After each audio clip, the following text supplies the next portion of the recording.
A lot of these actors that were featured in the documentary had good things to say about John Hughes, and he is probably my favorite director ever. I admire, and what many of them admire, is his ability to connect to what is the essence of youth, basically. What it is like to be young and wanting to see yourself represented on screen. And they did talk about representation. Ferris Bueller reflects what Chicago was really like. You had your suburbs and segregation in race, class.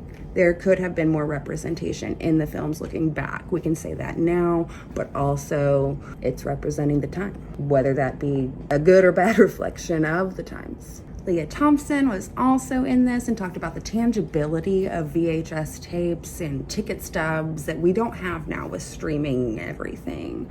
That was very interesting. And her husband, Pretty in Pink director Howie Dutch, he talked a little bit about being on the outside looking in. You can tell that Demi has been through therapy. Rob's doing just fine. But I do think that their experience was a little bit different. They both had individual career success following the movie that others did not, who were mentioned or associated with that article. When he talks to Emilio in the beginning, they're discussing this Young Man with Unlimited Capital movie that both of them turned down because they didn't want to further stigmatize themselves by working together. So that was like the first time they talked in 30 some odd years. I don't want to give away more than I already have, but I really, really recommend it, especially if you studied people or psychology or sociology. My takeaway is that we really like to put things in silos in our daily lives. We like to sort things, put labels on them, but we do not like to be put in those silos or to have those labels put upon us ourselves. I could go on forever. Let me know if you are a fan